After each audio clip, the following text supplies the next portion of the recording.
Hare Krishna, dear devotees, please accept our humble obeisances. All glories to Jagat Guru Srila Prabhupada. All glories to the Samula Vaishnavi devotees.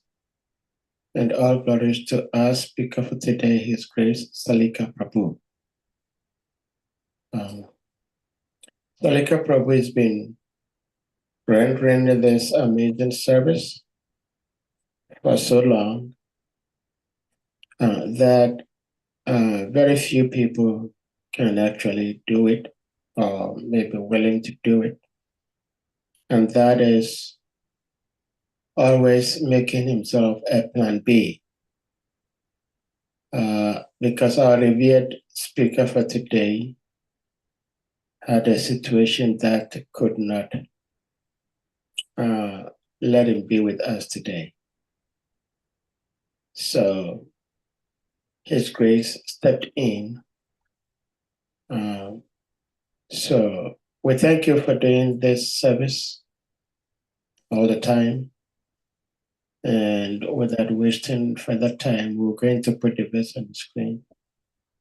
And then we may start discussing the text. Thank you, Prabhuji. Hare Krishna. Hare Krishna, Srimasadi Prabhu. Thank you for the opportunity to render service.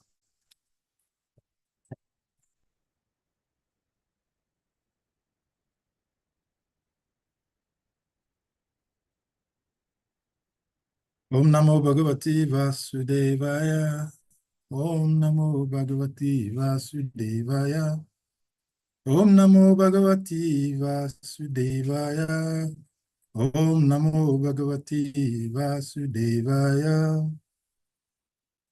Narayana Namaskritam Narayaivam Narottamam Devi Saraswati Vyasam Tatujayam Udhirayet Nasta Praisyu Abhadrisu Nityam Bhagavatam Sevaya Bhagavati Utamam Sloke Bhakti Bhavati Naistige. Before reciting this Srimad Bhagavatam, which is the very means of conquest, one should offer respectful obeisances unto the personality of God and Narayan, unto Narayan Rishi, the topmost human being, unto Mother Saraswati, the goddess of learning, and unto Srila Vyasadeva, the author of the Srimad Bhagavatam, by regular attendance in classes on the Bhagavatam and by renderings of service unto the pure devotees of the Lord. All that is troublesome to the heart is almost completely destroyed, and loving service unto the personality of God, who is praised with transcendental songs, is established as an irrevocable fact. So we're reading from Srimad Bhagavatam, 3rd Canto, chapter 2, text number 14. So I read the Sanskrit and the transliteration. Yasya nuraga pluta asa arasa Lila valuka pratilabda mana Rajastriyo drigbi anupravitra Diyo vatastu kilapritya aseshaha Yasya nuraga pluta asa arasa Lila valuka pratilabda manaha Rajastriyo drigbi anupravitra Diyo vatsastu kila kritya ashesha. Word for word translation.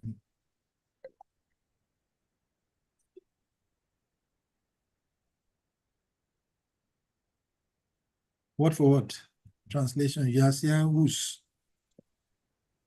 anuraga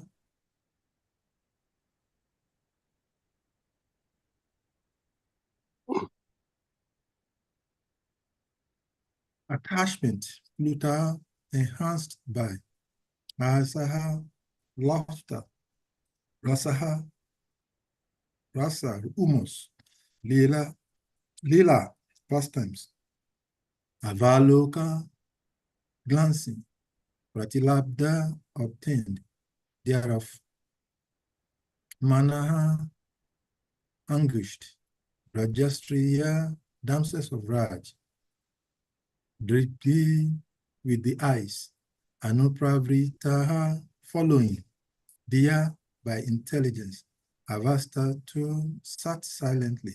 Kila, indeed, Kritya says, without finishing household duties. Translation and purport by Divine Grace Labai Charanara Vindesi Bhakti Vedanta Swami Patita Pavandaga Guru Siddha Devoshila Prabhupada Ki Jai.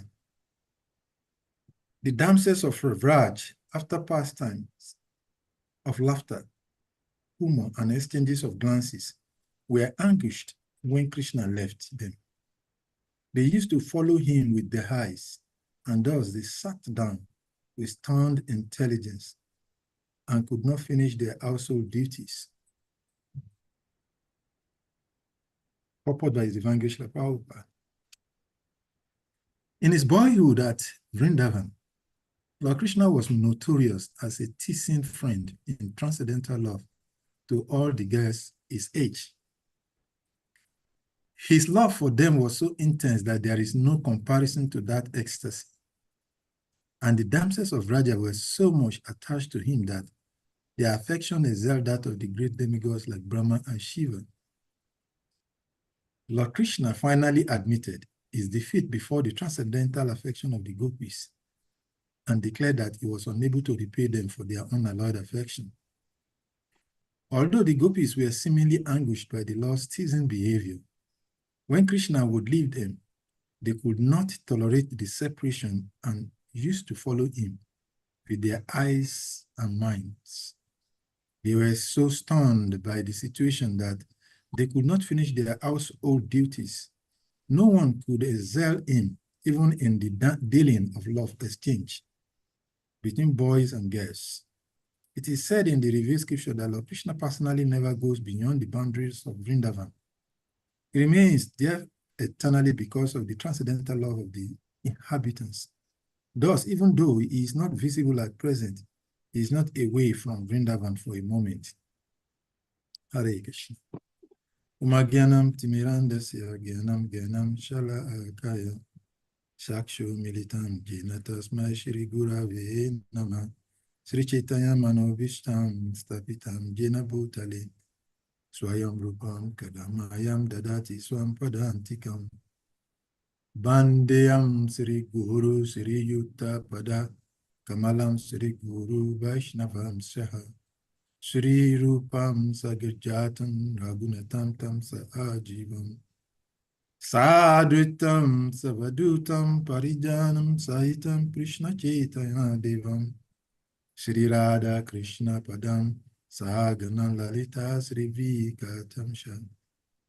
Hey Krishna Karuna Shindu Dinabandhu Tegapati Gopisha Kankata Radha Kanta Namostute Tapta Kanchana Gourange Radhevinda Vaneshwari Vishabhanu Shute Devi Pranamami Nari Priye Mukam karoti vachalam pangam lagayate girim yakripat amam bande sri guru dinatarina. Vancha karpataru vyascha kripa sindhu vyasivascha patitanam pavashnebhyo vaishnavebhyo namo namah. Jai Sri Krishna Chaitanya Prabhu Nityananda Shri Advaita Gadadhar Srinivasadi Gaura Bhaktavrinda. Hare Krishna, Krishna Krishna, Hare Hare, Hare Rama, Rama Rama, Hare Hare. Hare Krishna, Krishna Krishna, Hare Hare. Hare Rama, Rama Rama, Hare Hare. Hare Krishna, Krishna Krishna, Hare Hare. Hare Rama, Rama Rama, Hare Hare. Hare Krishna, Krishna Krishna, Hare Hare. Hare Rama, Rama Rama, Hare Hare. Hare Krishna, Krishna Krishna, Hare Hare. Hare Rama, Rama Rama, Hare Hare.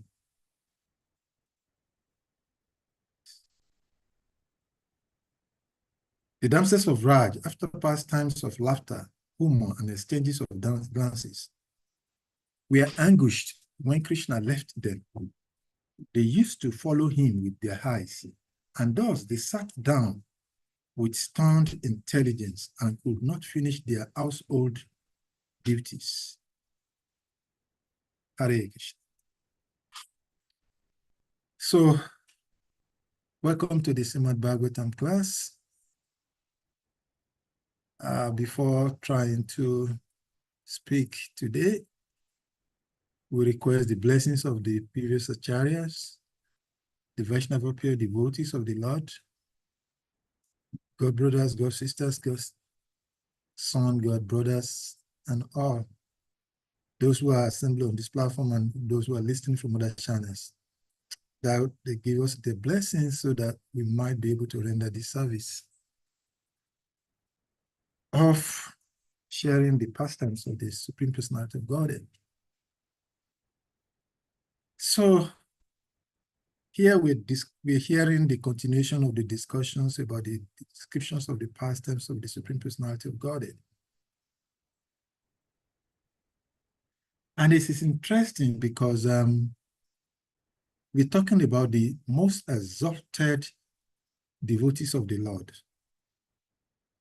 To understand this text properly, one needs to understand who are the characters in this text.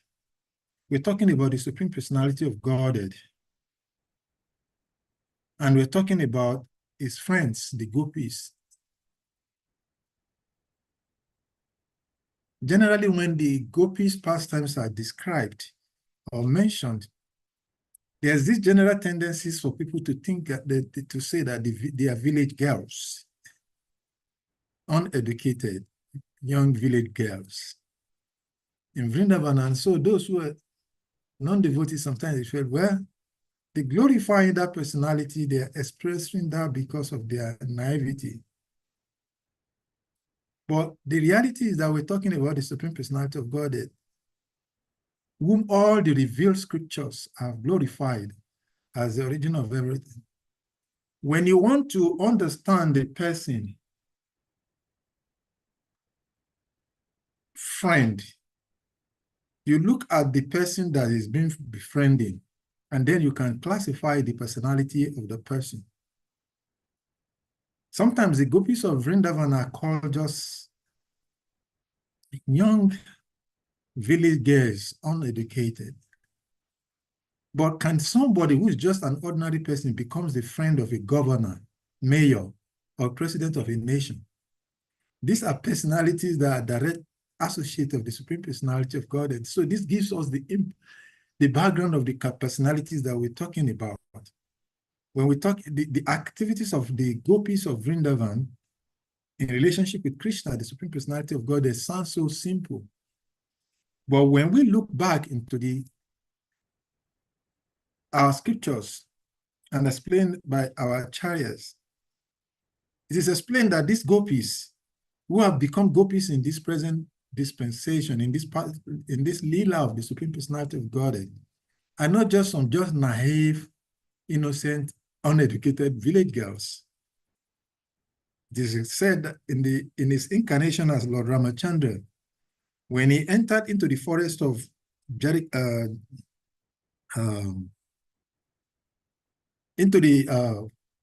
the forest name? When he was banished into the forest, Jarakanda? Jarkanda forest, for 14 years with his consort Sita. In that lila, the Supreme Personality of God, Krishna, had vowed to be, because he's acting in the capacity of just like an ordinary human being. And he wanted to teach some basic lessons, as he has mentioned in the Bhagavad Gita. It comes primarily for three purposes. Paritanaya sadhuna vinashaya duskritam dhammasamstapanataya sambhavami juge juge. To give pleasure to the devotees, to deal and punish those who are miscreant, as well as to reestablish religious principles. So in his lila as Lord Ramachandra, Lord Krishna, he wanted to exhibit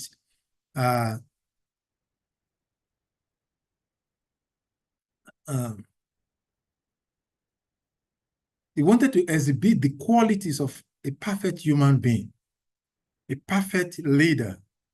So he was stick to just one wife. And he was playing just like another person. But according to the stories, he was attracted by the sages who are great personalities, who have studied all the revealed scriptures, who have attained the highest level, who have developed all qualities of perfection.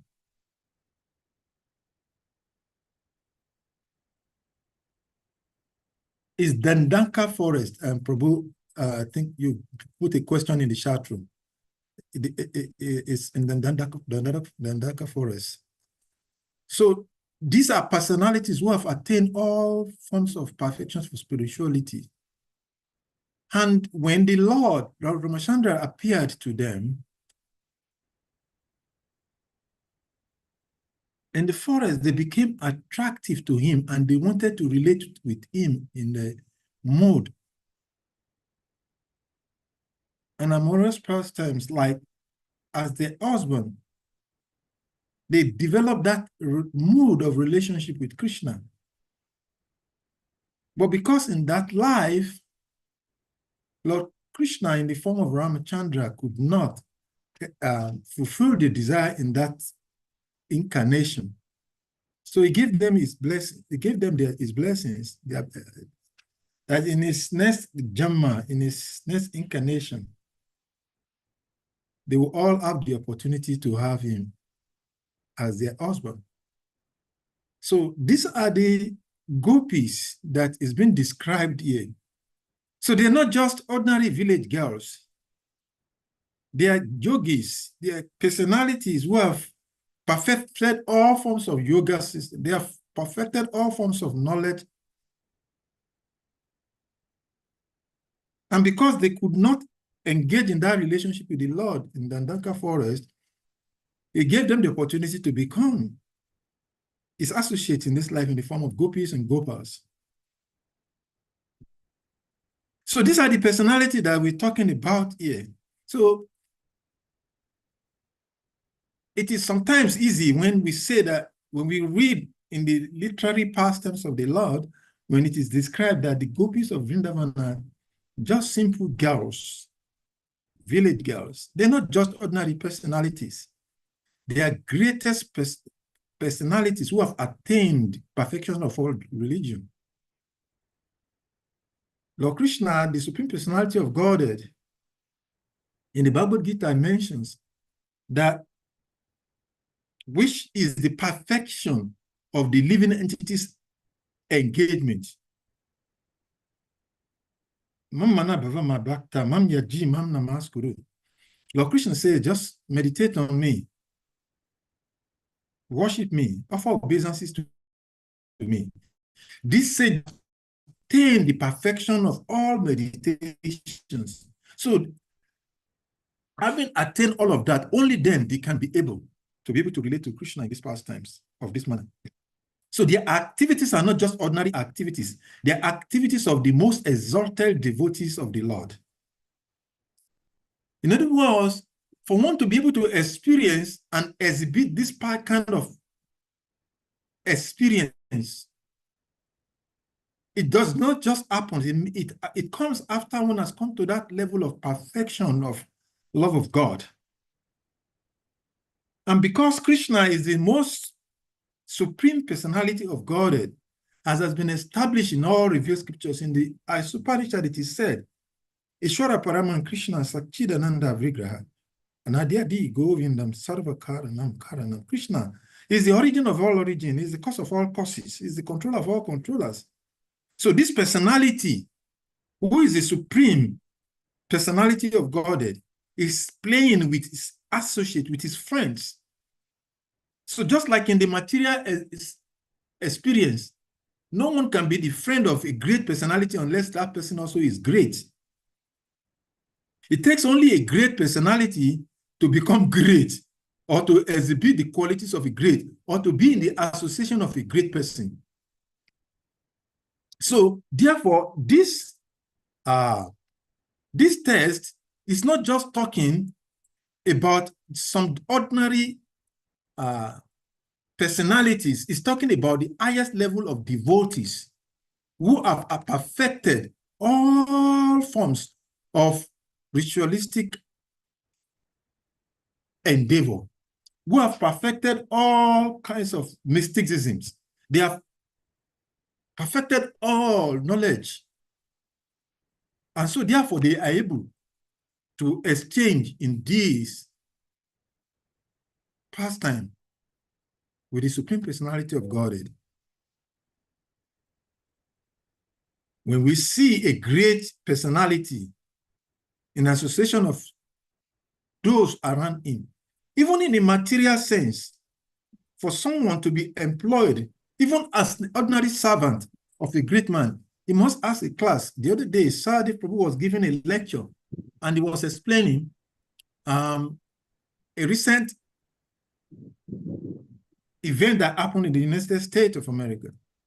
There was this man who was the cook of the former president of the United States. And because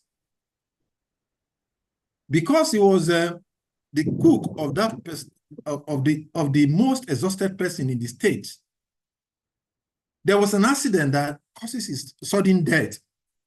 But what happened was that he got the accolades, he got all the preferences of what is required for a statesman, a president of a nation. It was being mourned, it was being eulogized by great personalities across not only the United States, but all over the world. Why? Because he was a servant of the greatest personality. So the activities of the gopis here are so elevated. Their laughter, their humor, their exchanges of glances are not just the laughter of a foolish person. The laughter, one of my friends in those days when we were in school, when we're talking and everyone is laughing, he has a way of doing that naturally. He will not laugh. When there is a funny situation that people started laughing, he will not laugh. And when everybody stop laughing, for whatever the circumstances, at that point, he will start laughing. And the people will be wondering, what is wrong with this person?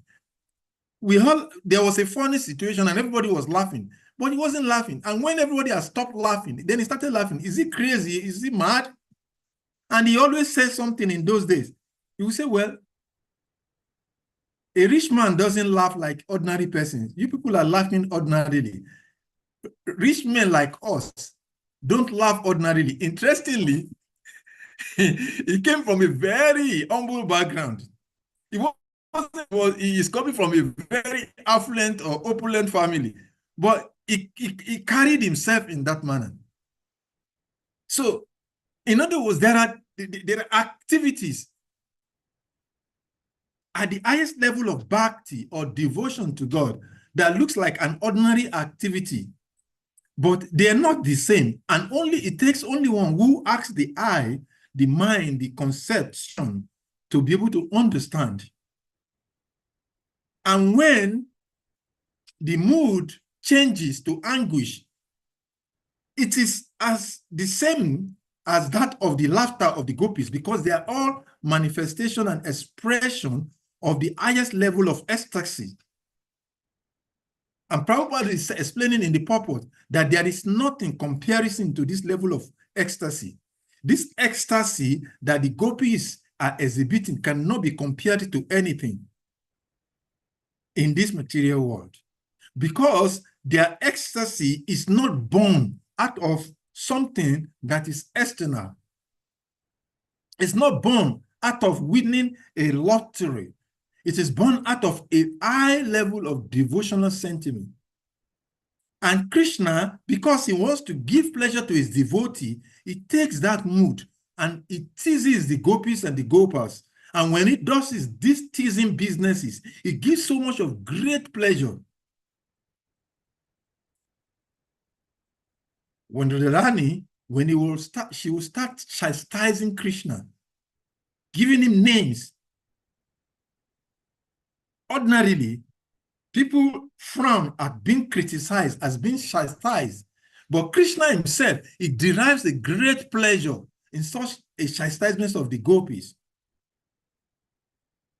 There was a pastime of the Lord in Vrindavan when that was described when Krishna played some pranks on Radharani and the husband of Srimati Radharani, Abhimanyu. There was this story told that when Radharani manifested, so during one of the events in the household of Radharani and her husband, there was Nanda Maharaj and Mother Yasoda was to give an ornament, jewelry, and Abhimanyu came on behalf of the family to Krishna's foster father and foster mother, Nanda Maharaj and Nanda Maharaj and Yasoda Mai,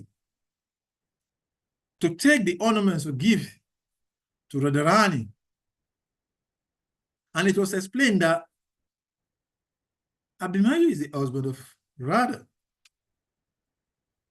And when he came, so Nanda Baba and Yasoda Mai, they've kept a box of jewelry to be given to Srimati Radhika. And Krishna, in his trance way, removed all of the jewelry in the box and entered into the box and locked himself there. It's a long pastimes. But then Abhimanyu did not know. When he carried the box, he said, "Oh, how heavy is this box?" Radharani has been given so much of lots of jewels. And he took it to Radharani. And when he got there, he dropped the box. And when he opened the box, and behold, it was Krishna who was in the box. And when he opened the box, Krishna jumped out and he was laughing, and everybody was, although it was mischievous act, but everybody was full of laughter. And when he was being chastised that he has stolen all the jewelry that was meant for Radharani and enter into the box, Krishna turned around the situation and explained that no, Abhimanyu actually come to kidnap him. He just found himself here. He kidnapped him and put him in box and brought him here. So Krishna performs so many kinds of pastimes like this that looks like an ordinary human activities, but these activities are meant to give pleasure to his devotees. And the most important aspect of all of these Krishna's activities is that he wants to give pleasure to his devotees. So that pleasure that the devotees derive cannot be explained by ordinary mind or conception of religiosity. So therefore, as devotees of the Lord, the importance of verses like this, when we read them, is that it teaches us that we need to come to that level of the highest level of perfection of devotion and service. As Krishna has instructed in the Bhagavad Gita, that when we come to that level, we can experience this level of a high level of ecstasy that the gopis release in relationship with the Supreme Personality of Godhead. In the purport, Srila Prabhupada is explaining that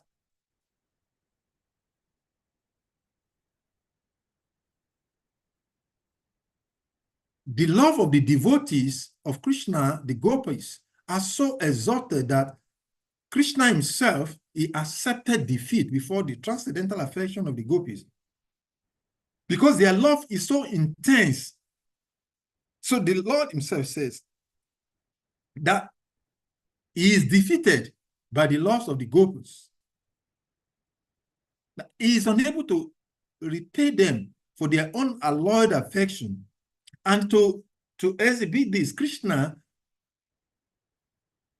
in this age, he decided to come as Lord Chaitanya Mahaprabhu.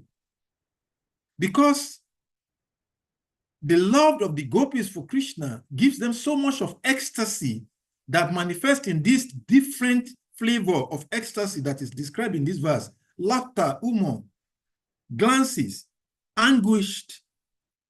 When Krishna leaves, Lord Krishna himself becomes so captivated by this level of ecstasy that the gopis, his devotees, highest, topmost devotee, enjoy, that himself decide to come as Lord Chaitanya Mahaprabhu to be able to experience that depth of level of love of God.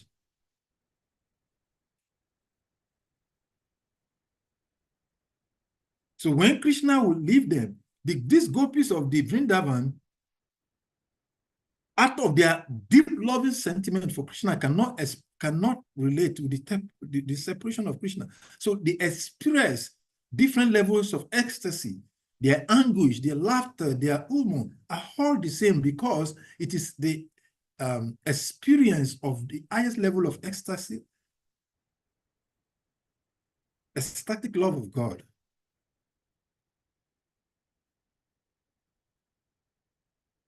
But the reality is that because Krishna actually never leaves his devotees' presence, neither does he leave Vrindavan. Krishna is always present there. But it takes one who has come to that level of devotion to be able to see Krishna consistently. Prabhupada is explaining in the purport that although Krishna is said to have left Vrindavan at a point in time, but Krishna actually never leaves Vrindavan, because Krishna is always there in Vrindavan. Just like in the material world, everybody is searching for God, but Krishna is present here, but no one can see him, nor can anyone relate to him. Those who are prayer warriors in the material world, everyone is crying. They want the presence of God, but God is right in the presence of every one of us. But we don't experience his presence because of lack of that level of devotion that is required. So the whole of our Krishna consciousness movement is teaching one to come to this level of consciousness where Krishna is consistently and constantly manifesting. And Lord Chaitanya Mahaprabhu, he came personally as Chaitanya Mahaprabhu to teach us how to experience this loving, highest level of loving relationship with the Supreme Personality of God. And that is embedded in the holy name of the Lord. Hare Krishna, Krishna Krishna, Hare Hare, Hare Ram, Ram Ram, Hare Hare. Although this name sounds so simple, but Srila Rupa Goswami, he mentioned in the Nectar of Devotion that these two words, Krishna, if one is able to come to that level of consciousness where he's able to pronounce this name, he becomes transcendentally mad. So what this means is that although we're chanting for the last 5 years, 10 years, 20 years, 30 years, our endeavor hasn't come to that matured level of fruition. And that is why when we chant Krishna, we don't feel his presence. We don't experience this transcendental madness that is being exhibited by the gopis of Vrindavan. So the aspiration of any serious-minded devotee is to come to this platform whereby Krishna becomes constant in our meditation, in our chanting, in our every activities of human existence. Then we can experience this kind of loving ecstasy that the gopis of Vrindavan are experiencing. One of my Guru brothers used to say, he said that although each and every one of us is calling Krishna, each and every one of us is chanting the same holy name, Hare Krishna Mahamantra. He's not talking about those who are not in the path or the tradition of Vaishnavism. He's talking about in devotional service. Each and every one of us is chanting the holy name of the Lord. But why is it that we all are experiencing different things? Different experience in devotional service, different attraction to devotional service, different attachment to devotional service. It is simply because of our different levels of elevation in consciousness in regards to Krishna and his name and pastimes.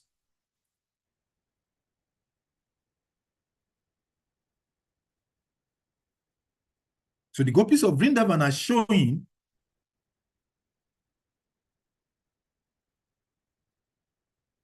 by their exemplary life what it means to be on that level of highest level of devotion to the Supreme Personality of Godhead.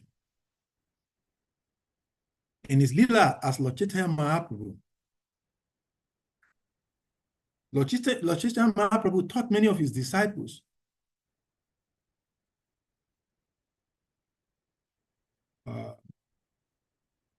Ramananda Rai,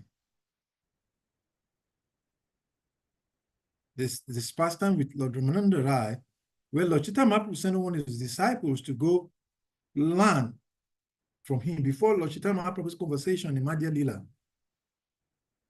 And just by reciting some verses of the Srimad Bhagavatam, he fell into ecstasy. So our inability to experience ecstatic love of God when we hear the name Krishna reflects the level of our consciousness in Krishna consciousness. So in devotional service, no one actually needs to be told whether he is advancing or is not advancing in the path of Krishna consciousness, because Krishna reveals himself to individual devotees according to their level of development of consciousness of him in whatever categories they have. So Srila Prabhupada is explaining in the purport that Krishna is eternally in Vrindavan. But not only in Vrindavan, but Krishna is always eternally present in the heart of his devotees.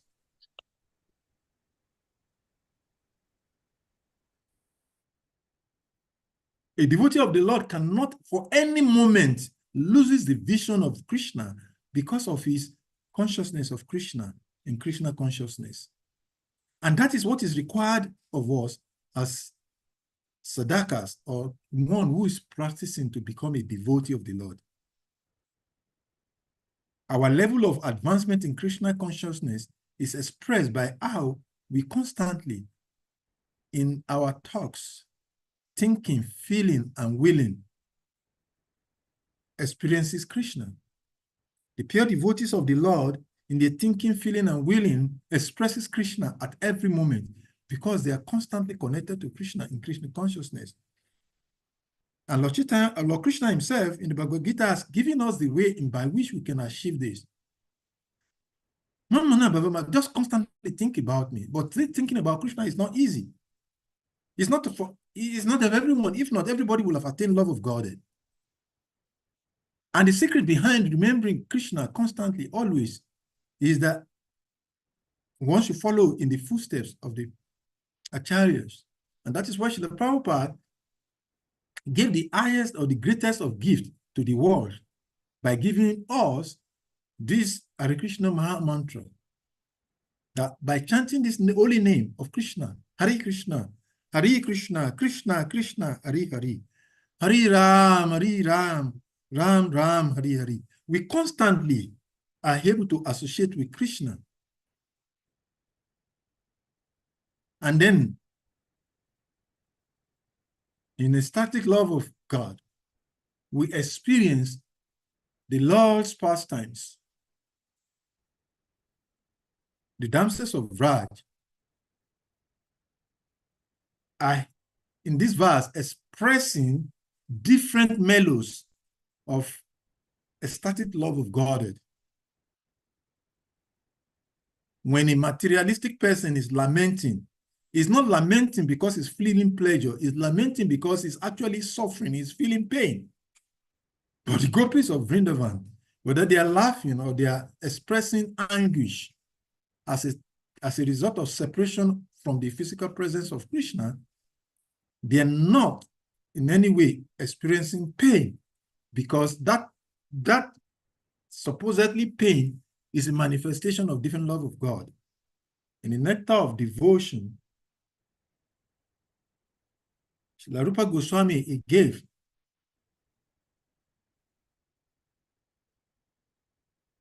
different qualities as exhibited by Srimati Radharani in love of Krishna. And these qualities can manifest in either each of any one of us to the degree that we embrace Krishna consciousness as given by the acharyas. In this age of Kali, where everything is upside down, where, like Gurudev said, whatever can go wrong has gone wrong. Whatever shouldn't go wrong has gone wrong. One can transcend the influence of the age by developing this constant meditation on the Supreme Personality of God through the chanting of the holy name of Krishna. So as we prepare in the next couple of days to celebrate Krishna's appearance,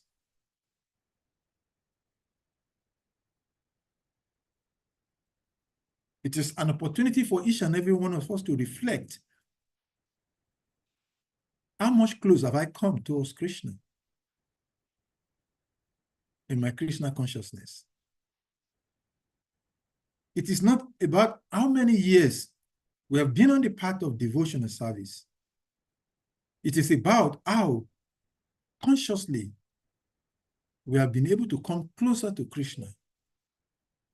When we're quitting this material body, how we are able to remember Krishna and his pastimes. In every circumstances in our life, how we are attached to that loving pastimes of the Supreme Personality of Godhead is what expresses our advancement in Krishna consciousness. The pastimes of the gopis are not just ordinary mundane activities.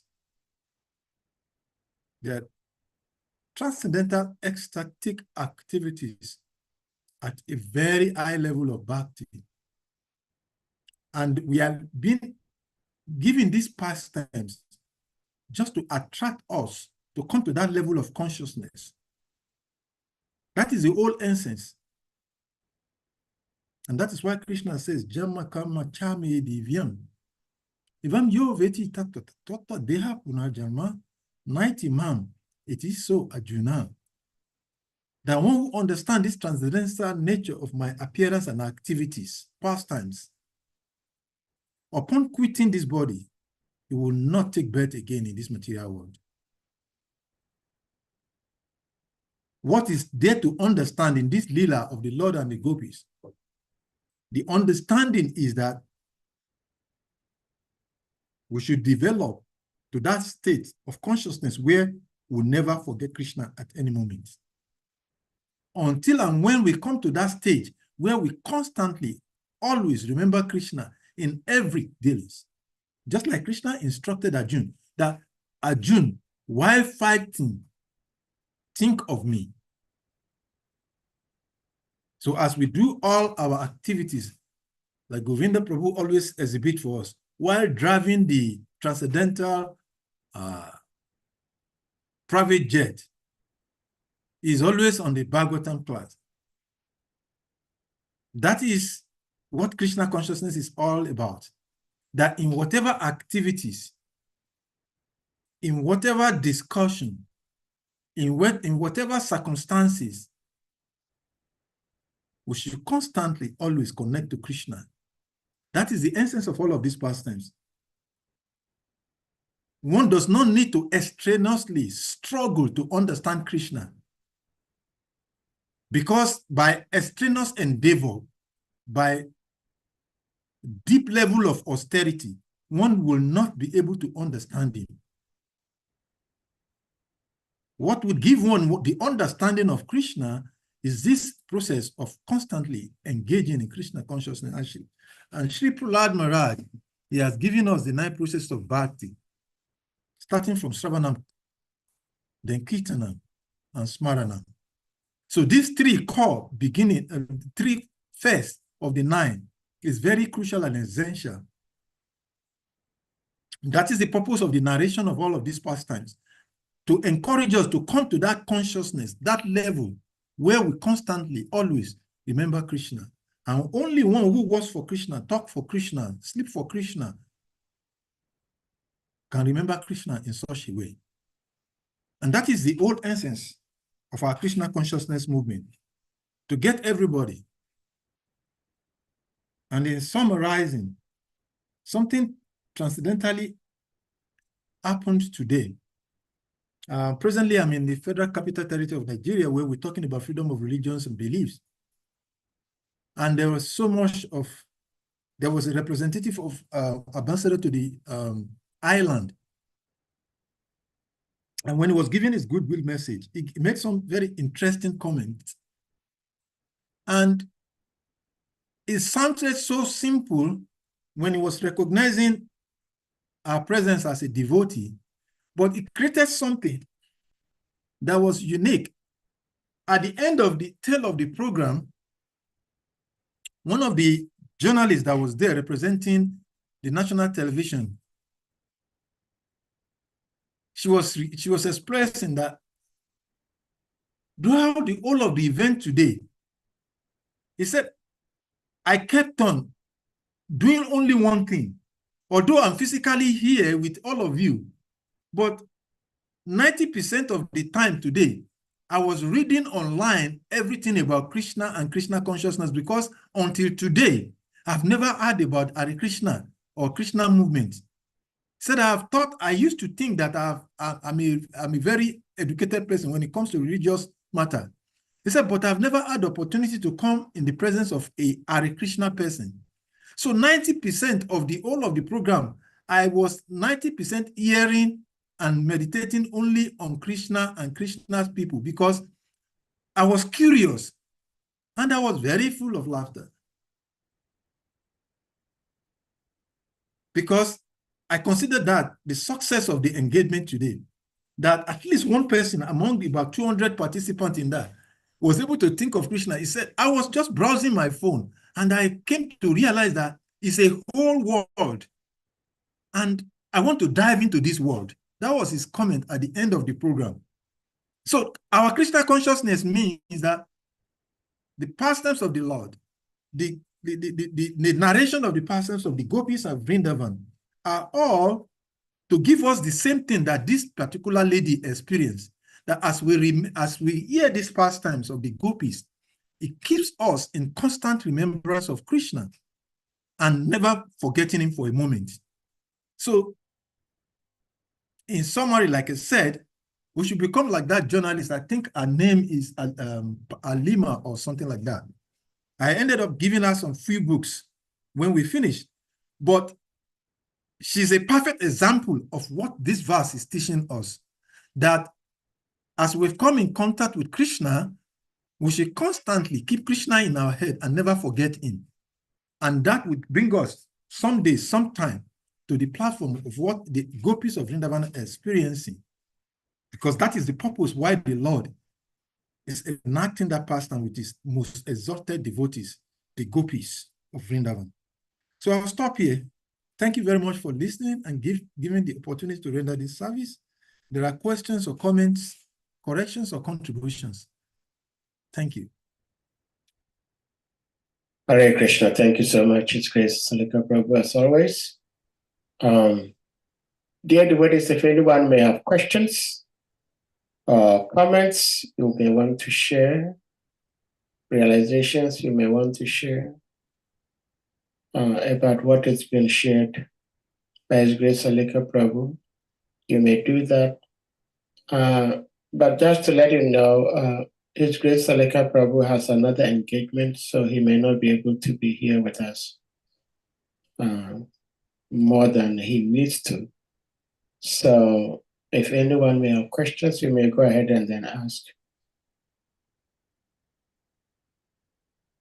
Yes, I can still do like another 15, 20 minutes, at most 25, because in the next 25 minutes I'll be. Yeah, Thakur Prabhu. Yeah, Thakur Murari, please, you may unmute. Yeah, the question is, please accept my obeisances and go to Srila Prabhupada and yes, and devotees. You spoke about the forest. There was a question in the chat. I don't know, saw it. What's the name of the forest? I mentioned it was Dandanka Forest. I wanted to remember. Sadi Prabhu said Jarkanda, but the forest I was trying to remember is Dandaka Forest. Dandaka. Dandaka Forest, yes. For Ramachandra. Yes. Right, yes. The one, yes. And okay, so just a quick comment. How the examples of the gopis are, so much topmost, nothing like the examples, yes. So, and unfortunately we are to be, relishing those pastimes. So, and as usual, thanks for the presentation. So that's my little bit. Hare Krishna. Hare Krishna. Thank you very much, Thakur Murari Prabhu. Hare Krishna. Thakur Murari Prabhu is an example of a very good listener. I've observed many of the classes, it takes a detail of classes, and that's how you know someone who actually listens, because he's able to pick and then memorize. So ordinarily someone else will not remember that, but he picked up that because he was actually actively listening, and that is what devotional service is all about. Hare Chakra Prabhu. Yeah, Hare Krishna. Hare Chakra Prabhu. Hare Krishna, Salika Prabhu. Thank you very much for your deliberation. And well, the question I was going to ask, the last statement you made, is like almost answered the question that I wanted to ask. Okay. Just the last statement you made, because the question I was going to ask is that, when we go to school, our parents take us to school, like we go to class 1. The idea is not for us to just pass class 1 and be okay. Our goal is to achieve a higher situation. Those who want to become engineers, those who want to become medical practitioners, and I mean, so many things that is the goal. But even though they have this goal in mind, that doesn't happen that if we go to class 1, they start teaching us all the things about engineering. If they do that, then we will become confused, and it may even discourage a lot of the students. They will not even want to continue because it will become something far away from their grasp. So personally, my observation about our life in devotional life is that sometimes, most of the time when you listen to preachers, we only hear, when you chant the Maha Mantra, you immediately feel the presence of Krishna. When you chant the Maha Mantra, then you get out of anxiety. And I mean, the things that very exalted people like the gopis and get when they come in contact with the name of Krishna.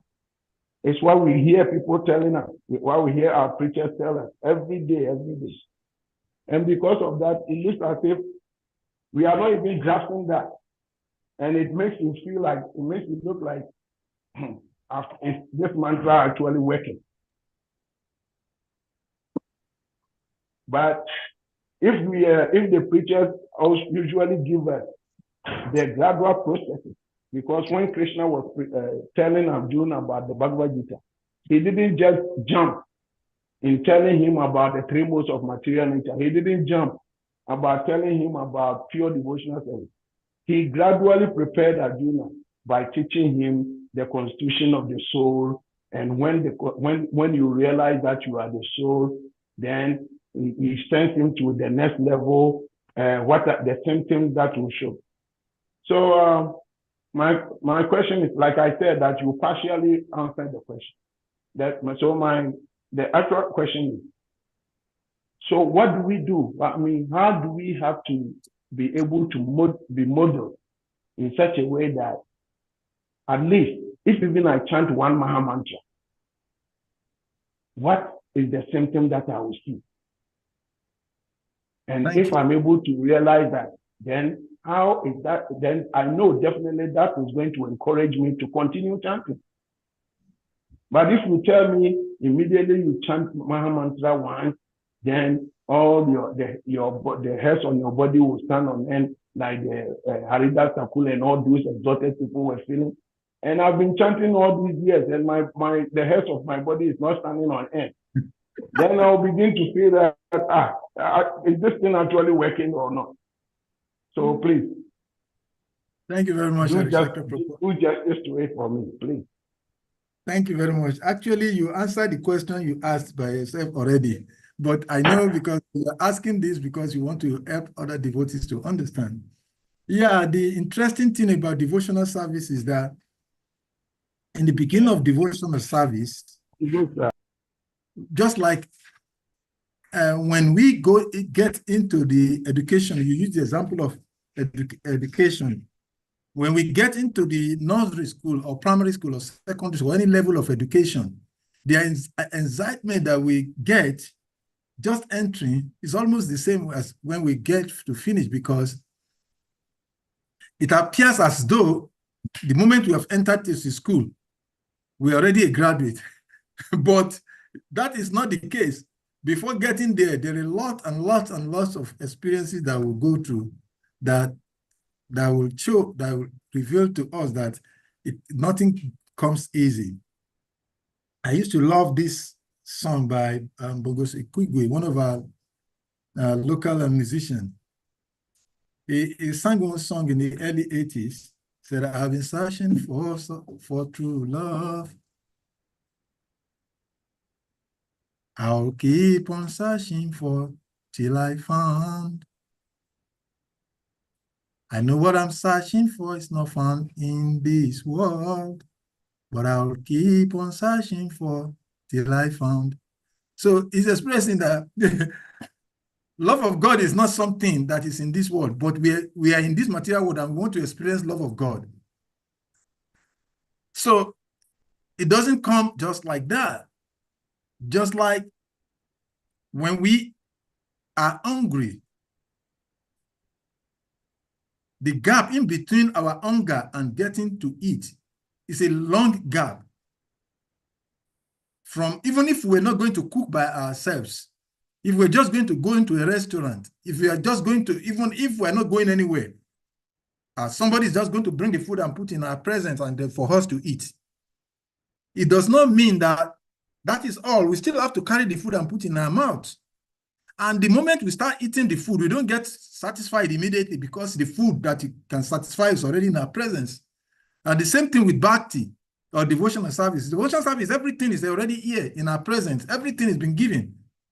But just being served a full plate of food that is enough to satisfy someone does not immediately satisfy his hunger until he eats gradually until it becomes full. In the same way, devotional service does not mean that the moment we get into devotional service or the moment we start chanting, taking the medication, we become well felt. The example of medicine and health situation also can be used. When someone is diagnosed for malaria or any other disease, curable disease, and he gets to the doctor and he said, Doctor, I'm having headache. The doctor said, okay, you're having headache. okay, use paracetamol or use nicodine or whatever name of any medicine, and one takes the medicine from the doctor and put in his mouth, that medicine has the capacity to remove the headache, but the headache doesn't just fly away just by putting the tablet in the mouth. The tablet has to go into the system, stay for some time, do all kinds of reactions, then it manifests in the relief of the headache. So devotional service or pure loving service to the Supreme Personality of God is like that. The key has already been given. The success, the all of what it takes to be a pure devotee has been given to us. The chanting of the holy name is the essence of everything. But for us to be able to experience the perfection of the holy name, we have to go through the process, just like we have to eat gradually to become fed, fully satisfied. In the same way, we have to continuously chant, and then the purification will happen gradually. There's an example that is given by another devotee that advancement in devotional service is like the rising of the sun. When we wake up in the morning, when it is 6 a.m., by normal calculation, it is sunrise. But when you look at the sky at that time, you don't see the sun. Everything is still looking dark, but the sun has already risen. And even when you stand outside and start looking at the sky, no matter how much you try, you will not see the transformation between that darkness to lightness. It comes gradually. All of a sudden, you just realize that everywhere is white. But how that darkness changes into sunlight, no one can calculate it. In the same way, the chanting of the holy name, no one can mechanically or materially estimate it, because it happens so gradual that it's impossible to physically observe it. But and every name of the Lord we chant brings about purification. And that purification eventually translates into total purification. And when one is free, just like the same example I gave of headache, when one has an headache, it takes paracetamol. The moment that paracetamol goes into the system, the headache is already being suppressed, but it doesn't get relieved immediately. It starts happening gradually, until after some moment, then all of a sudden, it just realizes, the headache is gone. But the moment the headache gone, no one can explain that. He just knew that, oh, I no longer have headache. But the moment between the time he takes the paracetamol or any analgesic and the time the headache will be completely relieved, he cannot put a calculation to that. It just happened, a gradual process. All of a sudden, he just realized, oh, the headache is no longer there. So in the same way, Krishna consciousness or the process of devotional service is like that. As we consistently chant from the beginning of our life in devotional service, we're advancing, but that advancing will fully be manifest after we have come to that stage of total purification. And that is why Lord Krishna told Arjuna that when one is completely freed from, then he is able to engage in pure loving devotional service. And that time, he experiences what Lord Srila Rupa Goswami said, that one chants the name Krishna, and his body stand on end, his hair stand on air, and he start experiencing all the ecstatic manifestations like the gopis of Vrindavan. Hare Krishna. I hope that helps a little. Yeah. Hare Krishna. Hare Krishna. Thank you very much, Salika. Yeah, you done justice to the question, but I would still want to know a little bit more, like, you see, the example you gave, that when you start eating, you get some little amount of some satisfaction, but you might not be full instantly. It takes a little while. Sometimes even the taste alone, when you take the food on your tongue, and this is very nice. So that is where the satisfaction will begin, just by the taste of it. Then, so gradually, then you build up.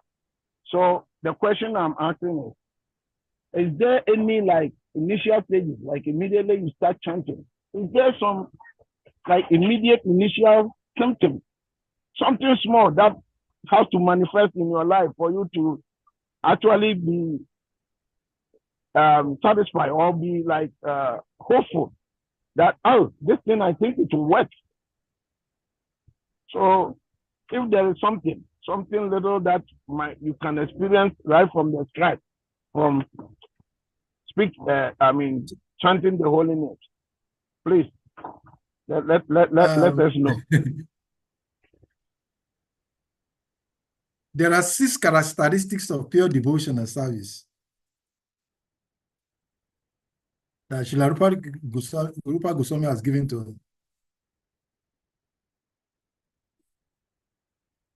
And they are not mechanical, they are not artificial. He said, pure devotional service brings immediate relief from all kinds of material distress. Now, the degree of that relief from this distress is to the degree of the sincerity of the devotee. The second the characteristic of the pure devotional service that devotional has started is that it is the beginning of all auspiciousness. Srila Rupa Goswami says that pure devotional service automatically puts one in a transcendental pleasure. That pleasure, when it says transcendental, it means something that cannot be explained by just word of mouth. And we all experience this when we join devotional service. We feel that kind of satisfaction that nothing that anyone was telling us was making meaning. We're just so satisfied, so happy. We all experience that when we start devotional service. So that is just a tip of the iceberg. Devotional service is really achieved. And that is what you can explain that in a population of 230 million, for example, in Nigeria, how many persons are engaged in Krishna consciousness? It's difficult, even in Christendom, in Western philosophy, you see that happen. How many people are purely on the platform of being or experiencing or exhibiting the qualities of that tradition? Srila Rupa Goswami says that those who are in pure devotionals, they derive the conception of liberation. The moment somebody is still desiring to become liberated, he has not come to the platform of bhakti, pure devotional service. And we see that happen in the life of devotees. They don't want anything, they just want Krishna, and that's what the gopis are exhibiting.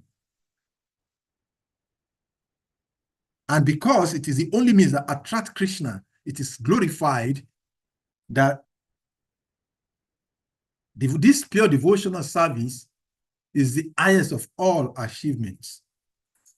So the immediate experience, like you are requesting for, one that is very easily to relate with a near devotee, is that as a devotee, each and every devotee, one who has taken to this path, can attest to the fact that there is this transcendental pleasure that one derives.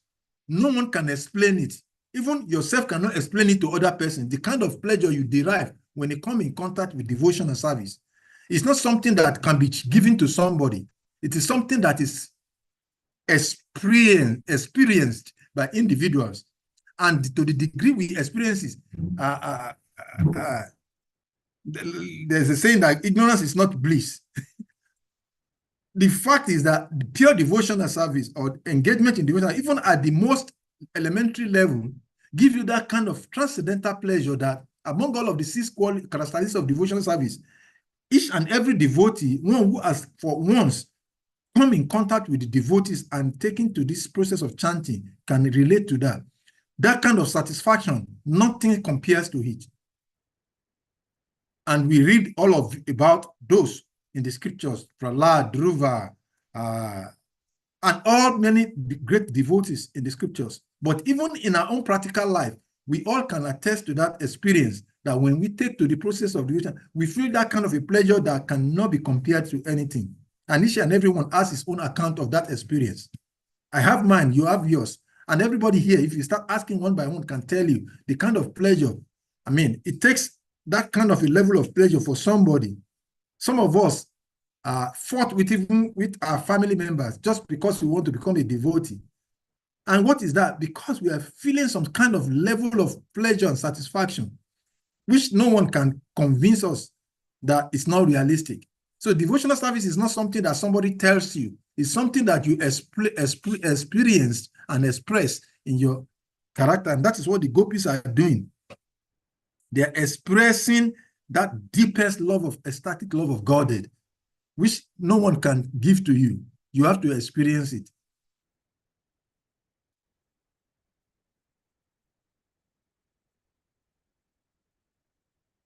Hare Krishna. Hare Krishna. Thank you so much. Hare. Yes, thank you. Thank you, Salika. Thank you very much. Hare Krishna. Madhuvan, I saw your hand up. Is your question answered?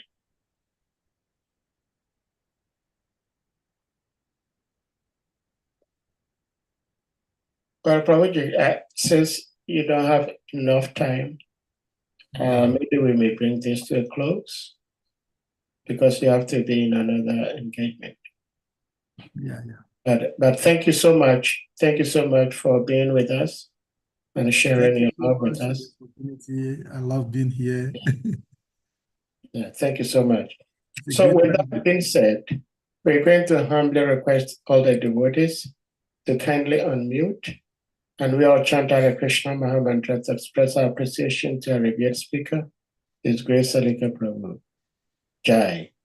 Hare Krishna. Hare Krishna, Hare Krishna, Krishna Hare Hare, Rama Hare Rama, Rama Rama Hare Hare. Mancha kalpa Kripa Sindhyo Ivacha, Kanam Pavanebhyo Vishnabhyo Namo Namah. Jai.